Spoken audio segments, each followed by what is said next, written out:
Podemos começar? Podemos.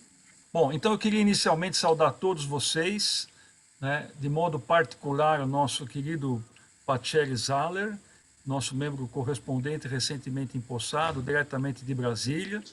Queria saudar de modo muito particular o nosso presidente Bertelli, né, o nosso grande acadêmico, que hoje com certeza brilhará mais uma vez na nossa tertúlia.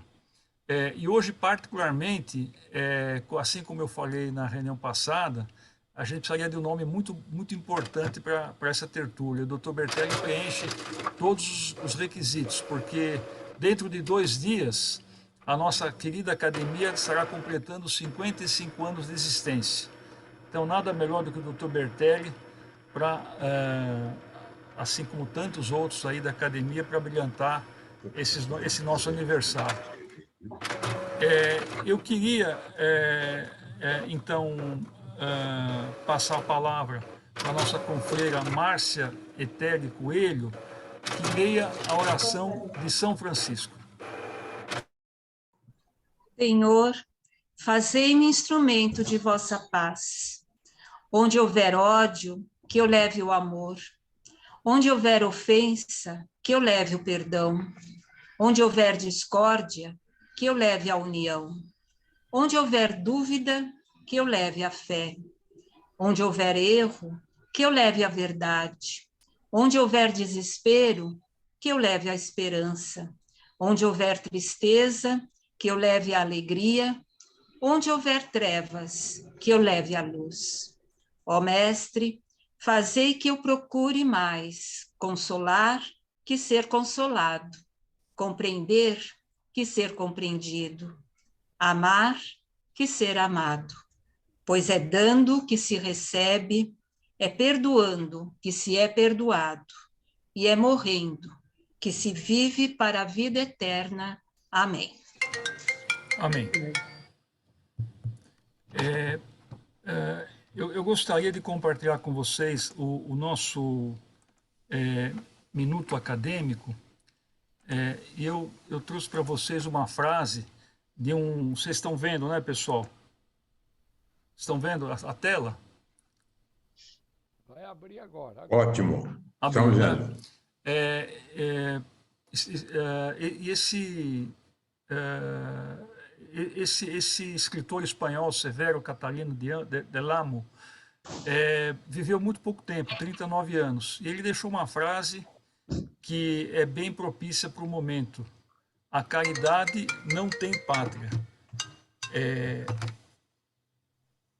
E eu busquei essa frase basicamente pensando nas catástrofes que nós tivemos aqui no Brasil, de enchentes, inundações, né? E nós vimos uma legião enorme de pessoas que se mobilizaram à distância e também em loco, assim como a tragédia que nós estamos presenciando com a guerra na Ucrânia, aquela desgraça toda, e ainda aparecem pessoas, até do Brasil, que vão lá para tentar fazer o que podem para ajudar aquelas pessoas. Então, a caridade não tem pátria, uma homenagem não somente ao Severo Catalino del Amo, como também uma homenagem a todos esses voluntários que se desdobram tanto à distância quanto presencialmente. E, apenas para complementar, o grande cientista Louis Pasteur tem uma frase parecida, que ele disse que, assim, que a ciência também não tem pátria. Mas eu não sei quem escreveu primeiro, se foi o Severo ou se foi o Pasteur. Provavelmente, talvez tenha sido Severo. Provavelmente, talvez tenha sido Severo. Então, com essa mensagem, eu faço o nosso Minuto Rotário e já passo para a parte mais importante da reunião, que é exatamente uma breve apresentação do Dr. Luiz Gonzaga Bertelli. O Dr. Luiz Gonzaga Bertelli é um grande acadêmico, aliás, de diversas academias. Ele é advogado, ele é consultor de empresas, jornalista e também professor universitário. Dr. Bertelli, como todos sabemos, ele já presidiu o Conselho de Administração do CIE de São Paulo, já presidiu o Conselho Diretor do CIE Nacional, ele é o eminente presidente da Academia Paulista de História, que sucedeu o nosso querido confrade Douglas Michalani, recentemente falecido. Já atuou como vice-presidente da Academia Paulista de Educação, da qual ele é membro também. Já foi vice-presidente da Associação Comercial de São Paulo e integrou diversos órgãos em várias entidades. Como atividade jornalística, ele já escreveu e escreve diversos artigos para jornais como o Estado de São Paulo, Folha de São Paulo, Diário de São Paulo, Diário do Comércio, Diário do Comércio e Indústria e Correio Brasiliense. O Dr. Bertelli é também membro do Instituto Histórico e Geográfico Genealógico Sorocaba, é membro do Instituto dos Advogados de São Paulo, e é também, além da Academia Paulista de História, ele também preside a União dos Juristas Católicos de São Paulo. E eu não falei, mas ele é dois-correguenses. Ele nasceu no interior do estado de São Paulo, na cidade de Dois Córregos, e é também cidadão emérito desse município, assim como de Goiânia e assim como de São Paulo. Recebeu diversas comendas e honrarias. Gostaria de salientar a medalha constitucionalista, a medalha do pacificador e cidadão emérito de São Paulo. Ele escreveu diversos livros, além de inúmeros artigos. Vou citar alguns: Santo Antônio, o Evangelizador, Símbolos Nacionais, que é um dos temas que ele vai abordar hoje, que ele é um grande professor nesse assunto. Crise energética, ele também é especialista em consultoria na parte de energia. Guia de profissões, um passeio pela história do Brasil, História à Paulista, as profissões do século XXI, o ilustre filho de Dois Córregos, 200 anos da vinda da corte portuguesa ao Brasil, crise energética, educação brasileira, guia para ajudar os jovens estudantes na escolha da carreira. Com essas breves palavras, eu queria enaltecer o carinho que todos temos pelo Dr. Bertelli e a grande honra de tê-los conosco na Academia Cristã de Letras. Dr. Bertelli ingressou no nosso sodalício em 15 de setembro de 2005, portanto, há 17 anos. Ele ocupa a cadeira 32, é o terceiro ocupante da cadeira 32, que tem por patrono um santo que é muito da estima dele, que é Santo Antônio de Pádua e de Lisboa.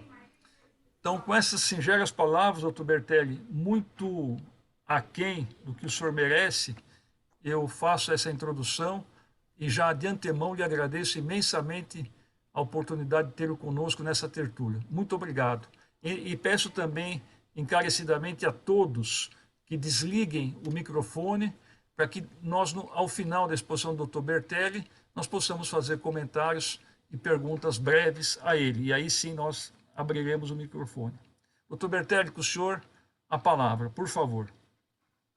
Muito obrigado, meu querido presidente, irmão e dileto amigo, professor Hélio Beliomini, a quem nós temos sempre um carinho muito especial pelos seus patrióticos trabalhos, seja no campo da literatura, seja no campo da medicina. Eu agradeço inicialmente essas suas expressões extremamente carinhosas. Queria também cumprimentar nesta reunião meu querido amigo, irmão, colega de faculdade, que é o desembargador Justino Magno de Araújo. Cumprimentar a nossa querida professora Francis Azevedo, incansável no seu trabalho e em prol da academia. Parece-me que eu vi a imagem da Raquel Naveira, né? Uma imagem que ela veio. Não sei se eu me equivoquei, Se ela estiver aí, eu desejo, então, saudá-la. A professora Cecília Naclero Homem, que é vice-presidente da Academia Paulista de História e também uma figura incansável da história nacional. Assinalar ainda a presença, entre outros, do poeta Bressan, poeta dedicado às letras e à poesia simples, patriótica. Bressan, o meu abraço carinhoso também. Cumprimentar a professora Márcia Eterni pelas suas menções. Cumprimentar o doutor Juarez Avelar. E cumprimentar também a nossa dedicada assistente, a dona Ira Hildes. E se não fosse a ajuda dela, nós não teríamos condições de organizar esta tertúlia. Pois bem, nosso caríssimo presidente sugeriu que o nosso tema tratasse do patriotismo, do amor à pátria e o significado dos símbolos nacionais. Esse tema ele já foi tratado por nós de uma outra forma quando escrevemos um livro chamado Símbolos Nacionais. A ideia seria expandir esse trabalho por todo o Brasil, através do Ministério da Educação e das Secretarias de Estado da Educação. Contudo, em face do valor que teríamos que despender na elaboração desse livro, o nosso propósito foi impraticável. Nós ficamos numa edição, depois repetimos uma segunda edição, é esse livro aqui, não sei se dá para ver, quer dizer, Símbolos Nacionais, e onde nós procuramos demonstrar aqui a importância desses símbolos. A verdade tem que ser dita que não há pátria sem civismo. É um alto risco que o Brasil vem correndo na quadra atual da sua história política social. O desinteresse manifesto, ou, quando não, a clara oposição ao ensino do civismo nas escolas de todos os graus deste país. Há uma manifesta oposição ao ensino do civismo nas escolas de todo o país, e urge, dessa forma, restaurar. Essa é uma missão, um desafio que todos nós, historiadores, acadêmicos, temos que cumprir. Restaurar as lições básicas do civismo na escolaridade dos brasileiros. Num país em que pouco se liga à memória do passado, em que os seus heróis, os fatos e os feitos se esquecem.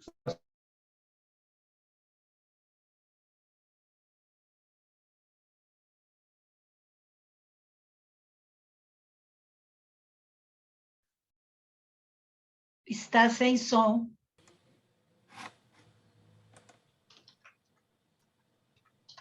Eu também não estou ouvindo. Agora ou não? Agora sim, doutor Bertelli. Bom, então, eu dizia que precisamos restaurar, urge restaurar as lições básicas do civismo na escolaridade do brasileiro. Num país em que pouco se liga à memória do passado, em que os seus heróis, os fatos e os feitos se esquecem facilmente, nós devemos, sim, proteger, guardar, ler e mesmo decorar o que mais amamos, que é a verdadeira história da terra brasileira. Uma pátria de verdade, meus queridos irmãos, acadêmicos e acadêmicas e amigos, uma pátria de verdade se constrói com valores, com ética e com cidadãos. Os símbolos dão concretude a um comportamento cívico de respeito à pátria, em qualquer lugar, mesmo distante da soberania do seu território. Nós reconhecemos que saber de cor, por exemplo, a difícil letra do hino nacional, não confere ao brasileiro um certificado de cidadão. No entanto, entender o seu significado para cantá-lo com emoção ajuda a consolidar a brasilidade e dar maior dignidade ao fato de sermos brasileiros. Pois bem, aqui nós poderíamos entrar mais especificamente dentro do primeiro item do nosso trabalho, e falarmos do hino nacional. Os símbolos da República Federativa do Brasil estão estabelecidos no artigo 3º, parágrafo 1º da Lei Maior Brasileira, da Constituição Brasileira. São eles a bandeira, o hino, as armas e os selos nacionais. O hino nacional, cuja letra muitos políticos consagrados desconhecem e não sabem cantar de cor, isto é, de coração, foi objeto de uma regulamentação em 3 decretos. O primeiro decreto de 1922, o segundo decreto de 1942 e o terceiro decreto de 1971. Antigamente, os alunos iniciavam as suas atividades escolares com o cântico do hino nacional brasileiro e o hasteamento da bandeira. A prática, tristemente, caiu em desuso. No Arquivo Nacional, no Rio de Janeiro, encontra-se o decreto com autógrafo do presidente Epitácio Pessoa, que aprovou o hino nacional. Data de 1909, tendo como autor da letra Joaquim Osório Duque Estrada e da melodia o maestro Francisco Manuel da Silva. Não existe, contudo, qualquer dispositivo governamental comprovador da aceitação oficial. E a música, em decorrência do hino nacional, da sua inquestionável beleza, sei que o hino nacional é considerado, entre os hinos dos outros países, o mais lindo que se tem, Esse hino nacional foi gradativamente assimilado pela população. Nos albores da instalação da República, em 1889, o hino não tinha ainda letra. Em 1889, o hino não tinha letra. Com a proclamação da República, o Marechal Deodoro da Fonseca determinara a organização de um concurso popular para a letra e música do hino. Desprezando a melodia de Francisco Manuel, que faleceu em 1865. Em 1961, novas alterações seriam efetuadas pelo mencionado autor, no sentido de aperfeiçoar o original. Ouviram do Ipiranga as margens plácidas e a independência o brado retumbante.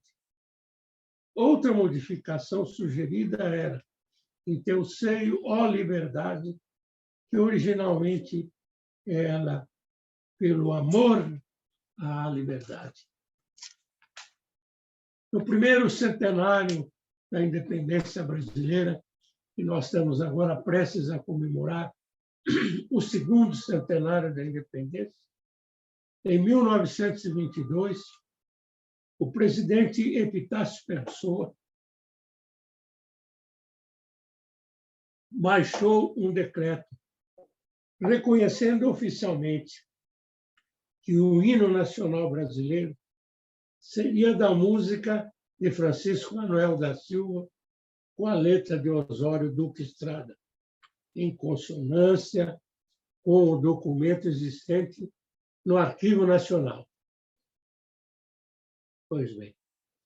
Agora podemos também, sempre rapidamente, falar sobre o segundo símbolo nacional, que é a nossa bandeira. Bandeira do Brasil. Conhecer bem a bandeira do Brasil, que é o seu simbolismo, é um verdadeiro mergulho na nossa história. O círculo central em azul está aqui, que representa a esfera celeste, simboliza as grandes viagens marítimas portuguesas, bem como a história do cristianismo e a mãe de Jesus, padroeira do Brasil e de Portugal. No globo celeste, a faixa transversal sintetiza um mote positivista do filósofo francês Auguste Comte. Dois pontos. Abre aspas. O amor como princípio, a ordem como base e o progresso como fim. O pensamento foi resumido na conhecida frase: ordem e progresso. A religião positivista, com seus sacerdotes e ritos, desenvolveu-se no século XIX, valorizando, acima de tudo, a ciência. Para alguns historiadores, a faixa representaria o caudaloso rio Amazonas. A faixa representaria o caudaloso rio Amazonas. Pois bem. Em seguida, podemos falar das bandeiras históricas. Embora haja divergências, a maioria dos autores define como 10 o número de bandeiras históricas do país. E aí eu vou falar um pouquinho de cada uma delas. Iniciando com a bandeira da Ordem de Cristo, aí está, que foi empregada, usada no Brasil de 1332 a 1651. A segunda bandeira é a bandeira real, bandeira do Reino de Portugal, sob o governo do rei Dom Manuel, que tremulava nos navios de Pedro Álvares Cabral. Os navios de Pedro Álvares Cabral, por ocasião do descobrimento do Brasil. O verde da bandeira tem muitos significados. Entre eles é a cor, por exemplo, da Casa Real de Bragança, da qual fazia parte o proclamador da independência do Brasil, Dom Pedro I, e da Casa Real dos Habsburgos, de Dona Leopoldina, esposa do então príncipe regente. O amarelo, que também era a cor simbólica da dinastia dos Habsburgos, é a representação poética do sol, que ilumina intensamente o Brasil. Consta que o Brasil é iluminado por mais de 300 dias no ano. As cores vermelha e preta não constam da nossa bandeira. Por que não constam? Porque tais matizes lembram as guerras, ameaças e agressões. Cores vermelha e preta. As estrelas simbolizam os estados brasileiros e o município neutro do país. No centro da bandeira, em destaque, temos a constelação do Cruzeiro do Sul, que no momento histórico da proclamação da República, 15 de novembro de 1889, Às 8h30, passava sobre a meridiana da cidade do Rio de Janeiro, antiga capital da nação. Pois bem, ao contrário do que muitos pensam, a estrutura alfa da constelação da Virgem, a chamada espica, aquela que aparece solitária sobre a faixa Ordem e Progresso, não representa o Distrito Federal brasileiro, como alguns imaginam e alguns historiadores proclamam. Espica representa, sim, o Estado do Pará, em homenagem ao nosso querido desembargador Justino Magno Araújo, que tem seus familiares lá também. E o seu nome significa espiga. Pois bem, agora vamos ver a bandeira real. A bandeira real tremulou primeiro a 1491 a 1521. Acho que isso ficou bom.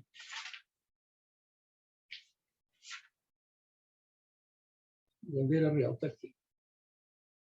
Bandeira real, 1495 a 1521, foi a bandeira do Reino de Portugal sob o governo do rei Dom Manuel, que tremulava nos navios de Pedro Álvares Cabral por ocasião do descobrimento do Brasil. Agora, então, chegamos à bandeira real de 1495 a 1521. Instituída por Dom João III. Esta bandeira de Portugal foi mantida também durante os reinados de Dom Sebastião e de Dom Henrique.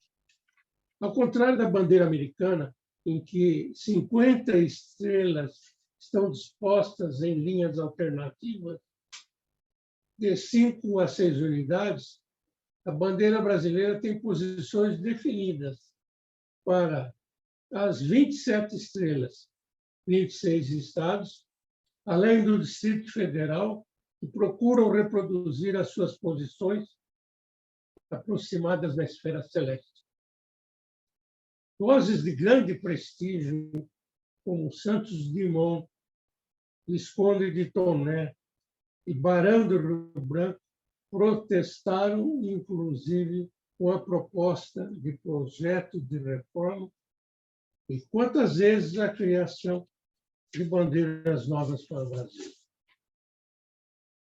Agora nós vamos ver a bandeira de Portugal sob o domínio espanhol.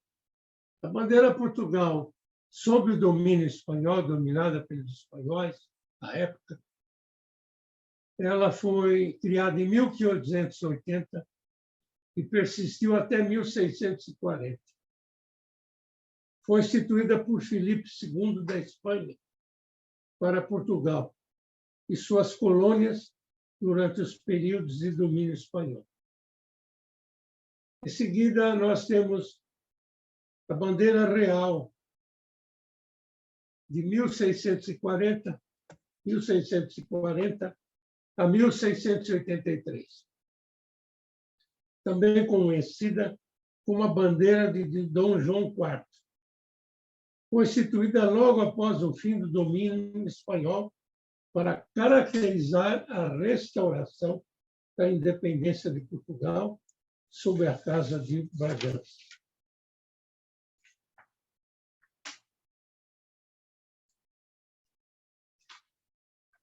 O Barão de Rio Branco, em 1890, sugeriu a adoção de uma bandeira com 3 listas, em diagonal, representando o índio, o branco e o negro.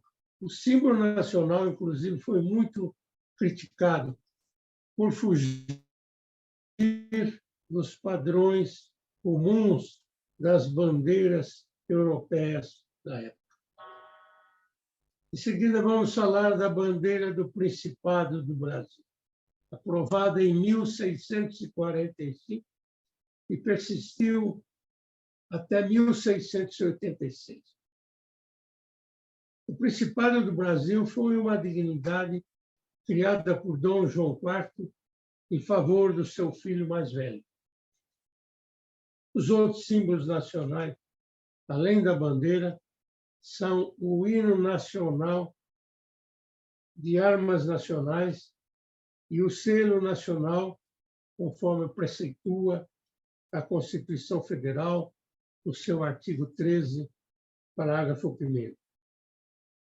Celso Basto, o grande constitucionalista brasileiro, escreveu comentários à Constituição Brasileira com o professor Ives Ganda da Silva Martins. Ele proclama a imprescindibilidade da emenda constitucional para a alteração de qualquer desses símbolos. Diz ele no seu livro, não se pode alterar a Constituição e qualquer desses símbolos sem emenda constitucional. As alterações necessárias proclamadas por Celso Basto, por exemplo, a inserção de uma nova estrela na bandeira, têm sido levadas a cabo por meio de decreto no Brasil, entendeu? Contrariando o que determina a legislação. Agora, são consideradas manifestações desrespeitosas à bandeira nacional. Apresentá-la em mau estado de conservação. O que se vê hoje é deplorável, né? O símbolo nacional maltrapilho, sujo, não é?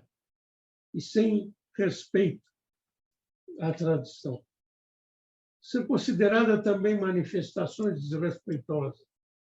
Usar a bandeira como roupagem, guarnição de mesa, revestimento de tribuna, cobertura de placas e retratos de painéis ou monumentos. Agora falemos sobre a bandeira do Reino Unido, de Portugal, Brasil e Algarve. Aprovada em 1816, persistiu até 1821. Criada em consequência da elevação do Brasil à categoria de reino, em 1815. Em seguida, a bandeira do Reino Unido. Bandeira do Reino Unido Constitucional, de 1821 a 1822. Criada para simbolizar o fim da monarquia absoluta e a instituição do regime constitucional em Portugal. Bandeira do Império, aprovada em 1822. E persistiu até 1889 na proclamação da República. Primeira bandeira do Brasil como uma nação soberana e independente.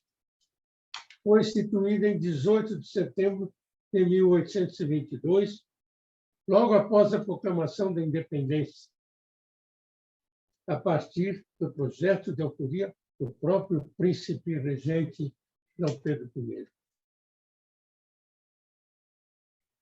Vale lembrar também as palavras do grande poeta da Revolução Constitucionalista de 1932, Guilherme de Almeida.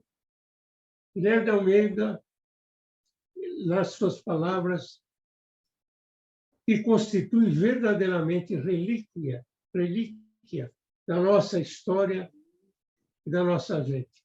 Dizia ele, bandeira da minha terra, bandeira das 13 listas, são 13 lanças de guerra cercando o chão dos paulistas. Em seguida, temos a bandeira provisória da República, aprovada em 1889. Terminou como símbolo do Brasil republicano entre os dias 15 e 19 de novembro de 1889, quando o governo provisório instituiu a bandeira definitiva. Aí está a bandeira definitiva.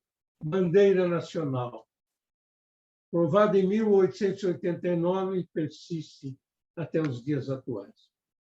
A atual bandeira nacional, a bandeira da República Federativa do Brasil, mantém sua essência, a configuração e as cores da bandeira do Império. Um losango amarelo, sem tocar as extremidades do retângulo, em campo verde, com a troca das armas do Império pelo emblema da República. Uma esfera azul com uma faixa branca, contendo os dizeres ordem e progresso, grafado na cor verde.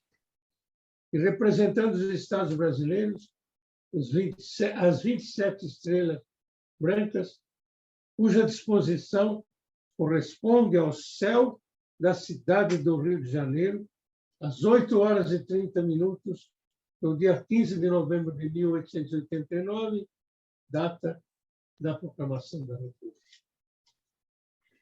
Pois bem, e já estamos prestes a terminar falando sobre a apresentação da bandeira nacional. A bandeira nacional pode ser usada em todas as manifestações do sentimento patriótico dos brasileiros, tanto em caráter oficial quanto particular. Ela pode ser hasteada em mastros ou adriças, em prédios, templos, campos de esportes, escritórios, desde que se lhe assegure o devido respeito. Bandeira nacional pode ser usada, reproduzida sobre paredes, tetos, vidraças, veículos e aeronaves. Ela pode ser ainda apresentada e distendida sobre ataúdes, até a ocasião do sepultamento. Hasteamento. A bandeira nacional estará hasteada permanentemente no topo de um mastro especial plantado na Praça dos Três Poderes, em Brasília, no Distrito Federal, como símbolo perene da pátria. Sua substituição é feita com enorme solenidade especial, no primeiro domingo de cada mês, devendo o novo exemplar atingir o topo do mastro, antes que o exemplar substituído comece a ser arriado.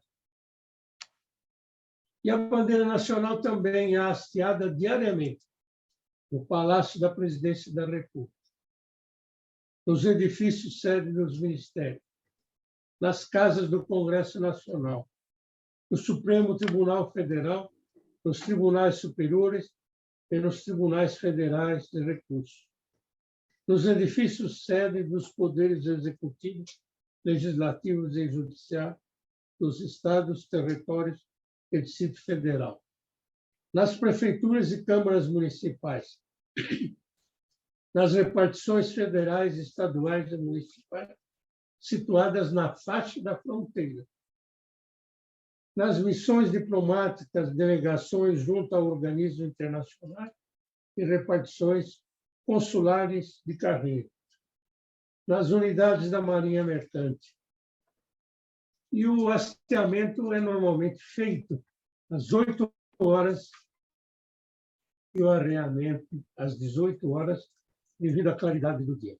Somente no dia 19 de novembro, que é o dia da bandeira, há um horário determinado para o hasteamento, às 12h, com solenidades especiais, e durante a noite a bandeira tem obrigatoriamente de ficar sempre devidamente iluminada. Pois bem. Presidente, eu acho que eu já me prolonguei um pouco, né? Não, o senhor pode concluir, doutor Bertelli, tranquilo, o senhor está indo muito bem, tranquilo. Obrigado. Bom, posição. Em todas as apresentações... Para armas e selos? Posso pular aqui as armas nacionais e os selos nacionais. Vou falar do brasão. O brasão é um conjunto de peças, figuras e ornatos dispostos no campo do escudo ou fora dele, o que representam as armas de uma nação soberana, família, corporação, instituição, Estado, cidade. Está aí, eu acho muito bonito. Sempre apreciei muito as armas nacionais. As armas nacionais representam a glória, a honra e a nobreza do Brasil, e foram criadas pelo Decreto número 4, de 19 de novembro de 1889, na mesma data que a bandeira nacional. As armas são formadas por escudos redondos sobre uma estrela de 5 pontas, e uma estrela de 5 pontas, e uma espada também. Há no centro o Cruzeiro do Sul. À esquerda, um ramo de café e à direita, um defunto. O uso das armas é obrigatório no Palácio da Presidência da República, em Brasília, na residência do Presidente da República. Selo nacional. O selo nacional é destinado a assinalar os atos do Poder Executivo, juntamente com o sinete, que é um carimbo do Presidente da República. Sua finalidade é a autenticação dos documentos oficiais, podendo ser impresso ou carimbado, e por isso não possui uma cor própria. Isso é uma observação que vale a pena chamar a atenção. O selo nacional não tem cor própria, sendo a sua cor a mesma da tinta que for utilizada. Bom, aqui, então, eu falaria sobre a independência ou morte. Para chegar até o dia 7 de setembro de 1822, data da proclamação da independência do Brasil em relação a Portugal, o país precisou de muitos anos para amadurecer em nossa gente uma consciência de liberdade e de unidade nacional. O Brasil não vivenciou uma grande revolução como em outros países, mas registrou, sim, em sua história, uma série de motivos regionalizados que deram origem ao grito da independência. Entre os movimentos rebeldes, o mais famoso foi o da Inconfidência Mineira, da qual Joaquim José da Silva Xavier, o Tiradentes, tornou-se o personagem mais conhecido. Sua morte é reverenciada até hoje com o feriado de 21 de Brasil. E dela participaram também muitos nobres que estudaram na Europa e de lá trouxeram ideais de libertação. Pouco depois, em 1807, a família real portuguesa mudaria para o Brasil, fugida da Napoleão, e transformaria o país na sede da coroa. No rastro dessa mudança vieram outros importantes feitos, como a abertura dos portos ao comércio, com as nações amigas, o incentivo à instalação das indústrias e o fim de alguns impostos. No entanto, Dom João permaneceu no Brasil até abril de 1821, quando decidiu retornar a Portugal, com medo de perder seu direito ao trono, que vinha sendo administrado por representantes das cortes portuguesas.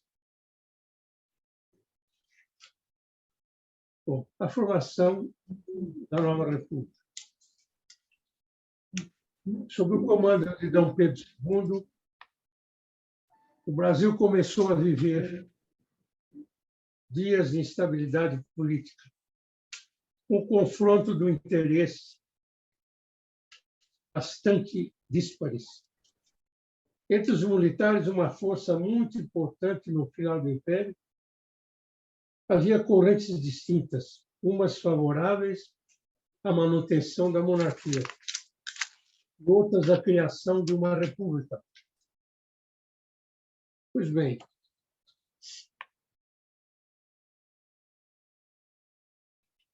aqui eu poderia falar, para terminar um pouco, das bandeiras dos estados brasileiros. Mas antes, quero falar das capitais do Brasil. A primeira foi Salvador, atual capital do estado da Bahia. Foi a primeira capital oficial do Brasil, fundada por Tomé de Souza. A segunda capital do Império foi o Rio de Janeiro, e experimentou um crescimento exponencial, bastante acentuado, a partir do final de 1807, com a chegada de D. João e da família real. E, finalmente, a nossa Brasília, aí, tão discutida, situada no interior do estado de Goiás, planejada e construída, como sabe, por Oscar Niemeyer, um distrito federal autônomo dentro do território nacional, e tendo a construção iniciada no final da década de 1950, por determinação do então presidente Juscelino Kubitschek de Oliveira. A obra foi de autoria de Oscar Niemeyer e de outro notável arquiteto brasileiro, mas que não foi tão enaltecido como Oscar Niemeyer foi Lúcio Foster. Bom, aqui para encerrar essa nossa rápida e descontraída exposição, eu vou apresentar a bandeira dos estados brasileiros, começando com o Acre, símbolo da paz e esperança. A bandeira acreana foi idealizada por Plácido de Castro. Bandeira do Amapá possui formato retangular e confeccionada a partir das cores azul, verde, amarelo e branco, constantes da bandeira nacional. A terceira bandeira que apresento aqui é a bandeira do estado do Amazonas. É terciada em faixa branca, vermelha e branca, tendo a primeira no canto superior, junto à haste, um retângulo azul carregado de estrelas. Bandeira do Pará. A autoria da bandeira é atribuída ao republicano Filadélfio Conduro. A estrela pertence à constelação da Virgem, que é da primeira grandeza. Rondônia. A bandeira de Rondônia sintetiza a própria criação do novo estado. É a mais nova estrela brilhante no céu da União. A bandeira de Roraima é de autoria de Mário Barreto. Segundo o autor,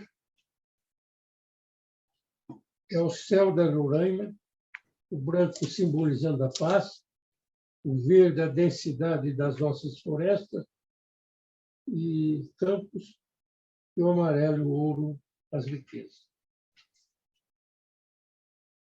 Temos a bandeira de Tocantins, que traz a mensagem de uma terra onde o sol nasce para todos. Temos ainda a bandeira da região Nordeste, na região Nordeste de Alagoas. É terciada em pala de vermelho. E ainda a bandeira da Bahia. É constituída de 4 listas horizontais, brancas e vermelhas. E aqui vamos concluindo, para falar da região Sudeste, da nossa querida bandeira de São Paulo. Formada por 13 listas horizontais, 7 pretas e 6 brancas, alternada nas cores preta e branca, sendo que as de cor negra ficam nas faixas do alto e na última de baixo, enquadrando as faixas brancas. A bandeira simboliza de modo perfeito a gênese do povo brasileiro e as 3 raças que compõem. Calma, pai, estou abrindo, agora eu estou abrindo. Agora espera. Você está falando lá. E aqui nós podemos encerrar, meu caro presidente, falando, para terminar, os brasões têm ao centro uma espada, em posição vertical, cercada de ramos de louro e carvalho que se cruzam em seu punho, por cima dos ramos e circundando o emblema em forma circular, está a legenda latina, Pro Brasília Fiantezinha, ou seja, pelo Brasil, façam-se as grandes coisas.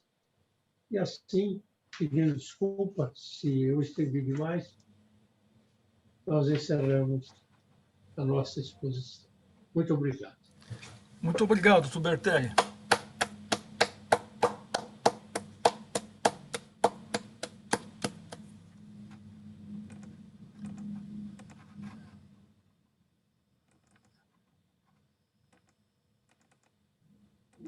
Bom, eu queria inicialmente agradecer ao Dr. Bertelli pela magnífica exposição. O Dr. Bertelli nos ensinou e, ao mesmo tempo, nos lembrou vários elementos importantes da cidadania, da nossa cidadania. Então, agora, eu queria abrir a palavra a todos, para que façam, aqueles que assim desejarem, levante a mão ou apresente o simbolinho levantando a mão aqui assim.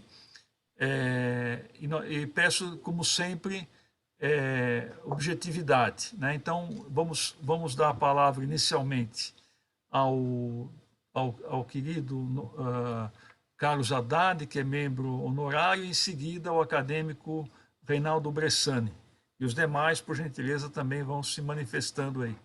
Então, Haddad, por gentileza, com você a palavra. Boa tarde a todos. Ao presidente, boa tarde ao senhor também, principalmente ao senhor que dirige hoje magnificamente, mais uma vez, a reunião. Ao doutor Bertelli, meus parabéns, absolutamente parabéns, porque eu assisti a muitas palestras sobre humanidade, sobre brasilidade. Ele é uma pessoa notável e um historiador notável. Mas eu queria fazer uma pergunta específica ao Dr. Bertelli. Eu sou cerimonialista, então, estão ouvindo bem? Sim. Bem, tudo bem. E acontece que existe uma lei, que infelizmente eu não tenho aqui de cabeça, mas é sobre a posição das pessoas numa solenidade, as pessoas da mesa diretora dos trabalhos. Geralmente, a bandeira é feita, colocada, as bandeiras ou a bandeira brasileira é colocada à esquerda da mesa, né? E na posição correta, logicamente. Mas acontece o seguinte, às vezes acontece, por uma falha do cerimonial, a bandeira é colocada atrás da mesa diretora. E acontece que os membros da mesa, ao ouvirem o hino nacional, eles se viram de costas ao público. Eu tenho várias fotografias e tal, inclusive de órgãos públicos importantes, né? E ficam de costas para ver. Eu pergunto ao doutor Bertelli como que realmente poderíamos, vamos dizer, aumentar a intenção de mostrar a realidade da lei para que as pessoas... porque esse é um fato, mas é um fato tão gritante. Existem vários problemas com a bandeira, mas em áreas internas, não é? Essa é a característica. Eu gostaria de saber uma opinião sua a respeito, por favor. Sobre a legislação, consta que, num recinto fechado, em mastro, a bandeira tem que se colocar à direita da mesa. Sim. Agora, desfraldada sobre a cabeça do presidente da sessão. Isso que acontece. Agora, se houver número ímpar de bandeiras, no centro, um número igual para cada lado. Número Sim. igual. E a terceira ainda observação, número par de bandeiras. à direita do centro do dispositivo, à esquerda do observador, o lado direito tem sempre uma bandeira a menos. Perfeito. Claro? Agora, com relação a quando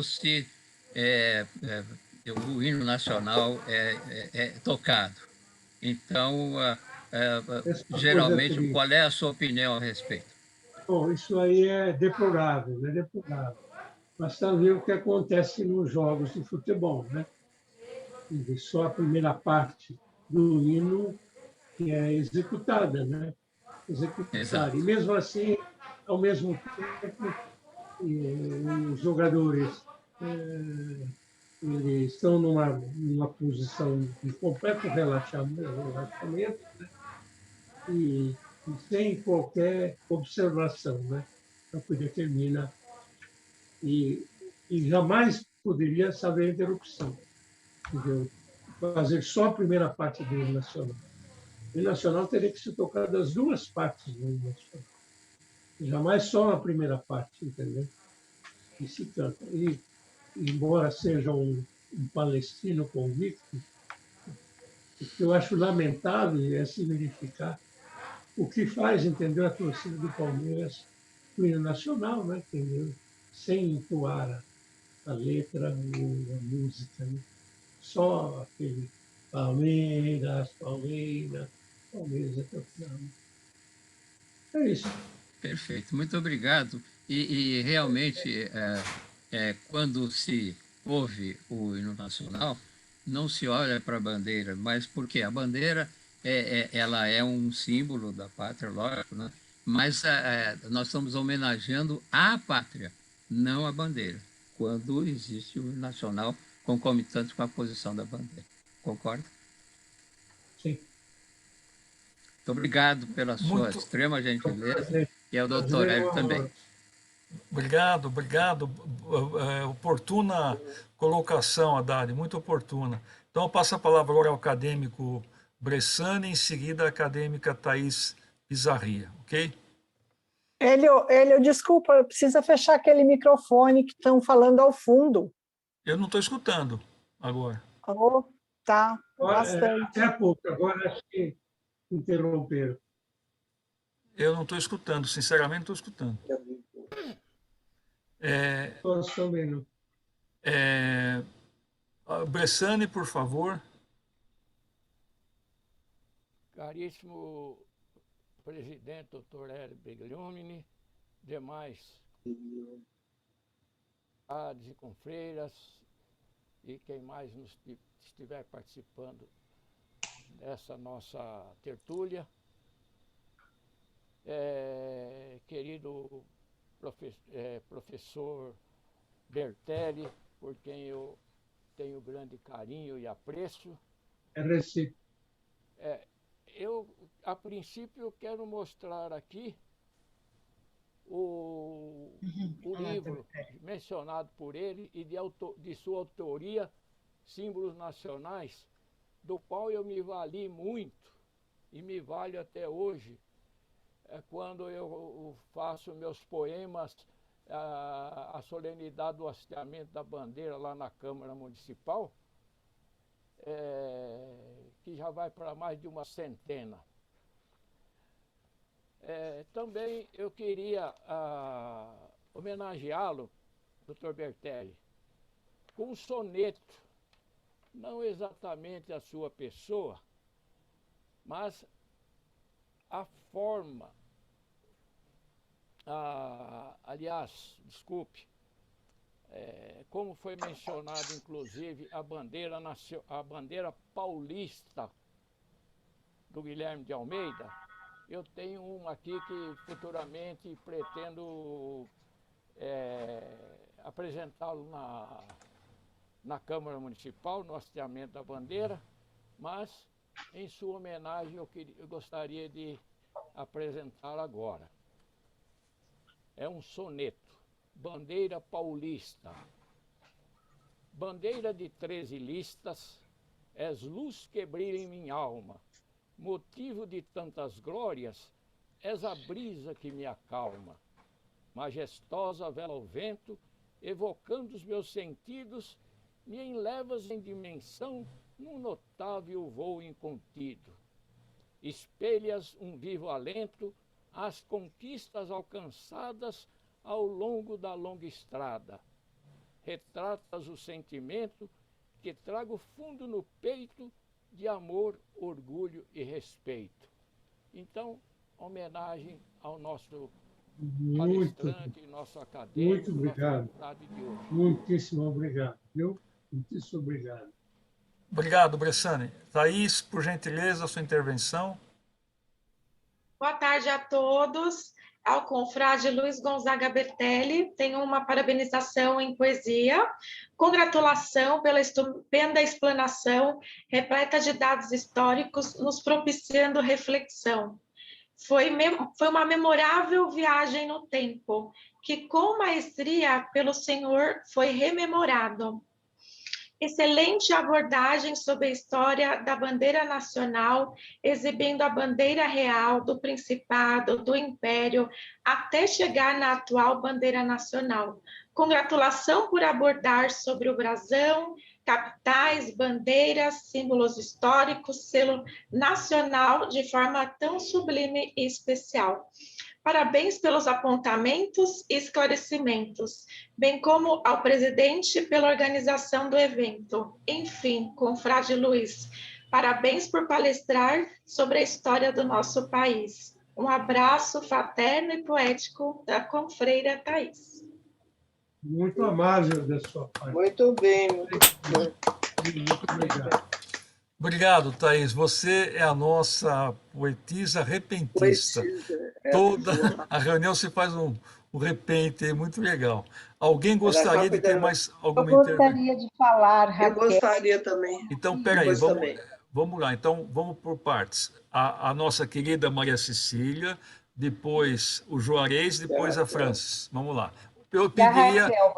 E a Raquel, que eu não estou vendo.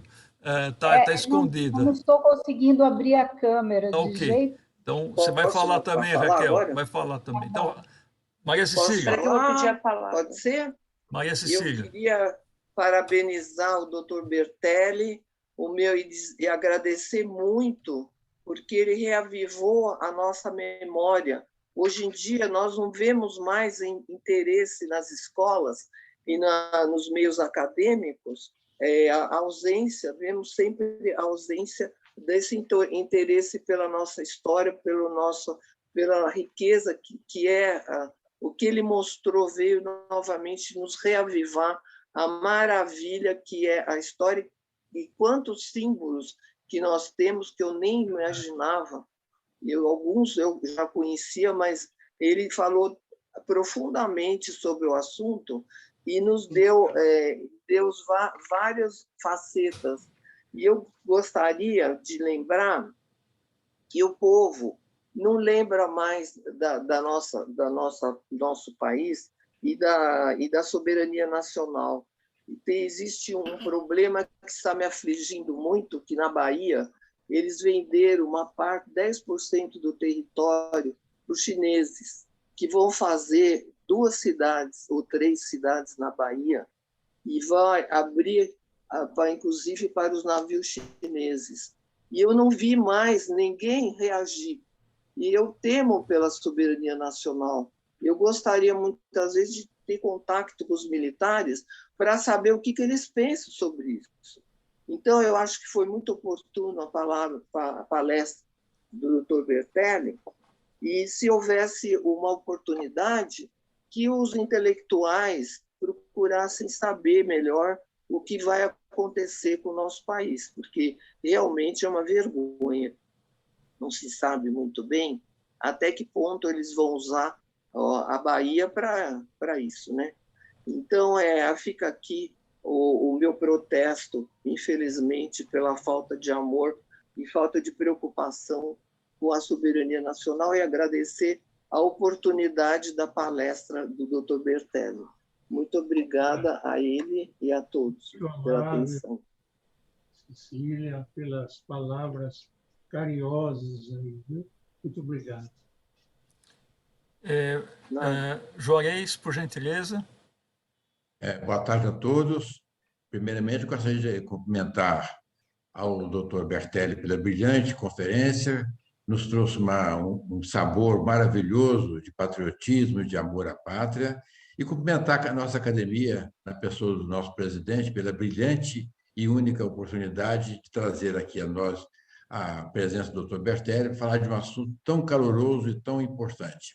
Eu me sinto muito à vontade porque eu sou de uma geração de mais de 70 anos atrás que frequentava a escola primária e que nós cantávamos o hino nacional em fila indiana na porta do grupo escolar, cantando o hino nacional, e assim eu segui estudando no ginásio. Nós tínhamos um diretor extremamente patriota que fazia as suas lições cotidianas de patriotismo, de brasilidade, de respeito às armas. Só que eu não queria fazer nenhuma pergunta ao Dr. Bertelli, mas cumprimentá-lo pela brilhante conferência e por reviver na minha mente e no meu coração aquilo que eu aprendi desde criança e pratico até hoje. Falando sobre o hino nacional, eu sempre me posto em posição de respeito ao hino nacional, postando a minha mão direita em cima do meu coração, demonstrando realmente um sinto pela pátria, pelo respeito às armas da República, o respeito aos símbolos da pátria, e que o senhor trouxe hoje para nós aqui uma lição de brasilidade que veio enriquecer ainda mais nossa academia. Eu sei muito bem que toda essa conferência será inserida no nosso site, pela nossa querida Dibonetti. Isso será um enriquecedor da nossa gloriosa Academia Cristã de Letras. E, mais uma vez, muito obrigado pela oportunidade. Uma honra, eu agradeço muito, doutor Juarez. Obrigado, Juarez. Obrigado. Agora, a nossa acadêmica Francis Azevedo, por favor. Boa tarde a todos. Posto eu não tenha levantado a mão, eu apenas quero, já que o Hélio me chamou e eu agradeço, que as minhas colocações a essa belíssima palestra constam aí na sala do bate-papo. Reitero o meu abraço fraternal ao nosso querido Bertelli e aos demais. Boa tarde. Obrigado. Obrigada, Francis. Eu pensei que fosse você que tinha pedido a palavra, mas eu tenho a impressão que foi a Raquel Naveira. Então, Raquel Naveira, não estamos vendo-a, mas estamos escutando. Por gentileza, o seu comentário. Boa tarde a todos. Tive um probleminha, mudei de laptop e não consegui de forma alguma abrir a câmera, mas estava prestando atenção em tudo, vendo-os, que é sempre uma alegria para mim. Doutor Bertelli, eu agradeço muitíssimo essa sua palestra, que é emocionante, porque nos faz mesmo voltar à infância, à escola. Eu estudei aí em São Paulo, minha formação foi no Liceu Pasteur, e aquela lembrança de hastear as duas bandeiras, a bandeira do Brasil e a bandeira da França, é algo assim muito marcante para a minha alma. Fez de mim uma pessoa que tem também na França uma segunda pátria, e naquela Marselhesa um hino mesmo de luta por valores da pátria mesmo, algo muito forte, algo que às vezes envolve o derramar do nosso sangue por amor à nossa pátria. E depois aquela bandeira de São Paulo, que fica ali no edifício Banespa, a bandeira de 13 listras, de que falou o Guilherme de Almeida, é também algo emocionante. Ali no centro a gente vê toda a metrópole e aquela bandeira sobre tudo.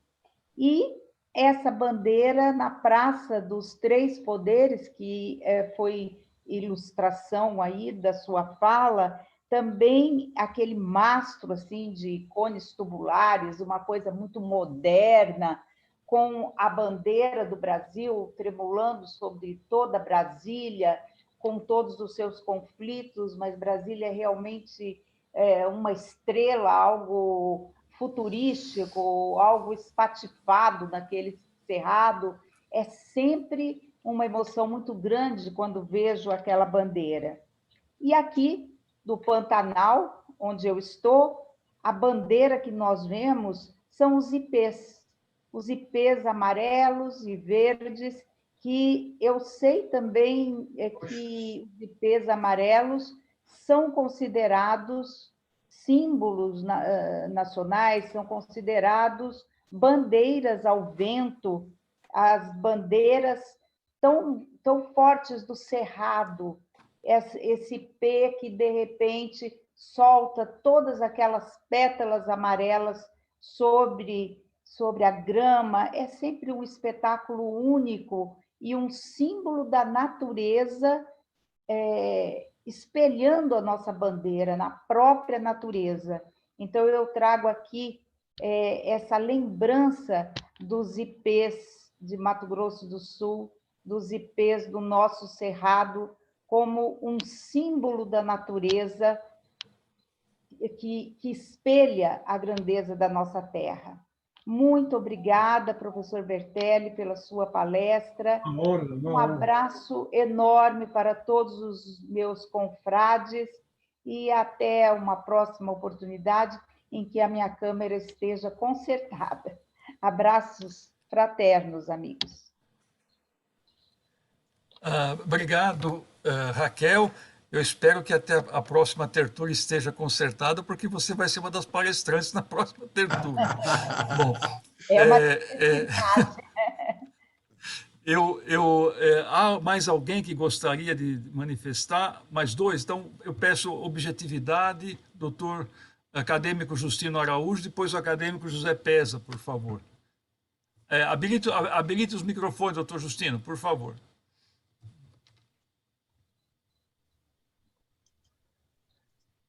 Queria cumprimentar o colega de turma, Luiz Gonzaga Bertelli, que sempre nos proporciona grandes palestras e que, neste ano do bicentenário da independência, trouxe essa palestra que coincide muito bem com a nossa época. E dizer que o Brasil está precisando disso, de rememorar os seus símbolos nacionais que estão esquecidos e que precisam ser reativados na memória não só de todos os brasileiros, mas principalmente das novas gerações. Parabéns ao doutor Bertelli, muito obrigado pela palestra. Obrigado, irmão Justino. Acadêmico Pesa, obrigado, doutor Justino. Queria dizer que é um orgulho para mim muito grande participar dessa Academia Cristã de Letras. Parabéns, doutor Hélio, pela condução de mais uma tertúlia. Parabéns enormes, doutor Bertelli, pela brilhante explanação, uma verdadeira masterclass sobre brasilidade e história dos símbolos da pátria. Muito obrigado, é um prazer participar desses eventos todos aqui. Parabéns a todos, um grande abraço a todos os confrades e confreiras. Muito obrigado, acadêmico Pesa. Acredito que todos os que quiseram se manifestar, se manifestaram. Eu queria agradecer uma vez mais o querido acadêmico Dr. Luiz Gonzaga Bertelli por ter dado um presente de ouro ao 55º aniversário da Academia Cristã de Letras. Muito obrigado mesmo por toda a sua eloquência, por todo o amor à pátria e o carinho que o senhor tem pelos símbolos nacionais. Eu vou dar 3 rapidíssimos recados. Eu já participei aos acadêmicos aqui nessa semana e vou participar aqueles que não são da nossa casa, comemorando os 55 anos do nosso sodalício. Tivemos o prazer de ter a Academia Cristã de Letras há cerca de uma semana como um verbete no Wikipédia, que é uma enciclopédia eletrônica universal. Então, isso é um motivo de orgulho para todos nós. Eu queria não somente saudar aos acadêmicos que aqui estão presentes, mas permitam-me citar aqueles convidados que vieram prestigiar esse evento que ainda se encontram aqui. Então, a Bia Guimarães, que eu conheço de outras lives também, com o JB, nosso confrade, ao querido governador do Rotary, grande intelectual, Paulo Fonseca, um grande advogado. Queria também saudar a minha colega de profissão, a Gertrudes, que é tesoureira da Sobrames, entidade que eu participo também, o Dalton Almeida, que aqui se encontra, o grande jornalista Gabriel Quack, que também é membro da Academia de Letras de Campos do Jordão, e ao meu querido confrade, também confrade do Juarez Avelar, o professor Flávio Quillit, que é professor emérito da Pontifícia Universidade Católica de Campinas, e que esta semana também ingressou na Academia Campineira de Letras e Artes, a cerimônia ao qual eu participei e fiquei muito lisonjeado. Eu queria passar a vocês mais 2 rapidíssimos recados. Primeiro, no dia 14 de maio, teremos a entrega das nossas insígnias, né, numa cerimônia muito bonita que está sendo organizada por uma comissão composta pela Thaís, pelo Juarez e pelo Ferrara. Será no anfiteatro da Universidade de São Camilo, na Pompeia, onde faremos a entrega solene das insígnias acadêmicas aos 10 acadêmicos que tomaram posse na Academia Cristã de Letras na gestão anterior, mas que não puderam ainda receber essas insígnias em decorrência da pandemia do coronavírus. Então, será dia 14 de maio, num sábado, às 11 horas da manhã. E eu queria também participar todos, né, que o nosso comercial aqui para a próxima tertúlia. Na próxima tertúlia, nós teremos a primeira tertúlia das saudades dessa gestão e a terceira tertúlia das saudades, contando com a gestão passada. Então, nós teremos a nossa acadêmica Raquel Naveira, que vai homenagear a Dori de Castro Ferreira. Teremos o nosso acadêmico José Renato Nalini, que vai homenagear a antiga acadêmica Mariazinha Congílio. Nós teremos a acadêmica Cristiane Carbone, artista plástica, que vai homenagear o Francisco Cimino, que, para quem não sabe, foi escritor e foi também um grande pintor. E teremos a acadêmica Thaís Fernanda Baú Bizarria, que vai homenagear o grande acadêmico que nós tivemos, que foi o Mário Chami, um grande poeta, um grande intelectual. Então, eu convido a todos, obviamente que, como todos sabemos, cada acadêmico é designado apenas 8 minutos para fazer essa homenagem, tá? Então, não serão palestras únicas, serão 4 mini palestras e, com isso, haverá uma diversificação muito grande na reunião da tertúlia. Então, eu conto com a presença de todos os acadêmicos, de vocês convidados e outros convidados, e que vocês também, de uma certa forma, ajudam a manter a chama pela intelectualidade, pela cultura, pelo civismo, pelo patriotismo, pelo bem, pelo bom e pelo bem. Doutor Bertelli, muito grato ao senhor, muito grato a todos os acadêmicos, muito grato a todos os visitantes. Muito bem, parabéns. Parabéns, academia. Até a próxima, pessoal, se Deus permitir. Parabéns. Se Deus quiser. Grande, professor Bertelli. Até logo para todos. Tchau, tchau. Obrigado, pessoal. Vou encerrar a reunião. Muito grato.